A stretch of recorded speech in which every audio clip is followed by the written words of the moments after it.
Hello friends, I am Dr. Shekhar Srivastav. I am a senior orthopedic consultant at Sun Permanent Hospital. Shoulder, as we know, is one of the most mobile joint of the body. Okay. Now, you can see, unlike other joints, shoulder can move in almost all the direction, and it is so placed so that we can perform different activities. Now, shoulder is mainly composed of two bones. This is our arm bone and this is our shoulder girdle bone. So this shoulder is a ball and socket type of joint, and it moves within this ball moves within the socket, and then it is surrounded by a bag which is known as capsule. So what happens in frozen shoulder, that there is inflammation of this capsule, and then it becomes inflamed, it shrinks. So as it shrinks, then it causes pain and stiffness.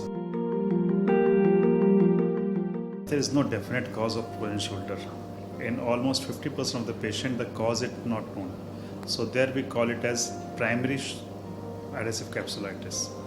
But there are some other causes which can cause frozen shoulder, like if the patient has been lying due to some other problem like stroke, heart problem, or the patient has sustained any trauma. In those situations, it can undergo frozen shoulder, it can undergo adhesive capsulitis. There are some persons who are more prone for frozen shoulder, like persons who are having diabetes mellitus, persons who have thyroid problem, persons who have undergone any heart surgeries.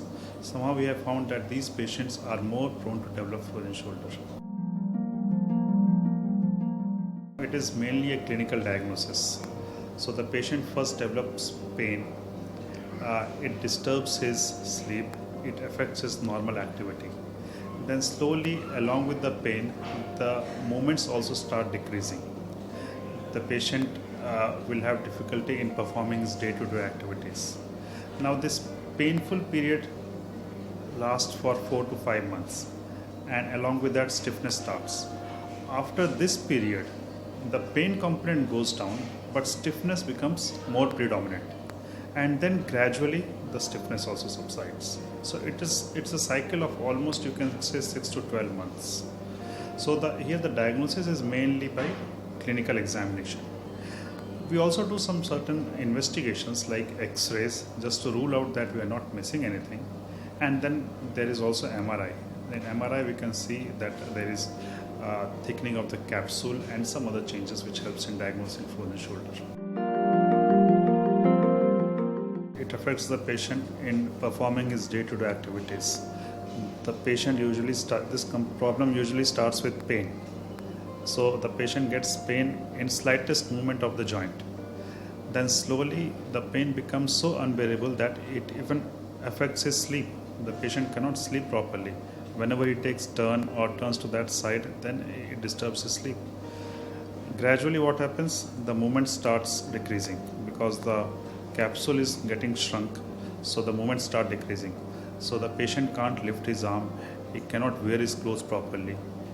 Even doing simple tasks like eating, taking bath is painful for the patient. So in that way it affects almost his day-to-day activities. Predominantly the treatment is conservative in the sense that non-operative. So initially when the patient is having pain, then we give painkillers, anti-inflammatory, analgesics. We tell them to apply some ice or hot packs to relieve the pain.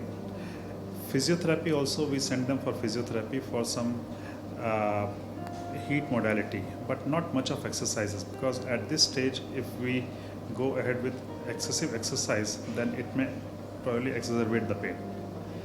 Then after some time, when the pain decreases and stiffness is the main component, then the main treatment is exercise and physiotherapy, because the tissues are shrunken, so we want to stretch them. So in order to stretch them, we have to do exercises. So for that, we send them for physiotherapy. Now, in severely painful patients, when it is disturbing their sleep also, in that situation, we inject inside the shoulder joint. That also relieves the pain a lot. In very rare cases, when all these measures have failed, then we go for some surgical procedure. Now, surgical procedure may involve either manipulation under anesthesia, or maybe sometimes we go for arthroscopic release. Now, arthroscopic release is a technique in which we make small incisions, keyhole incisions, and then we release the capsule all around. So that is required in, I would say, less than 5% cases. Mostly it's conservative on medicines, physiotherapy, exercises.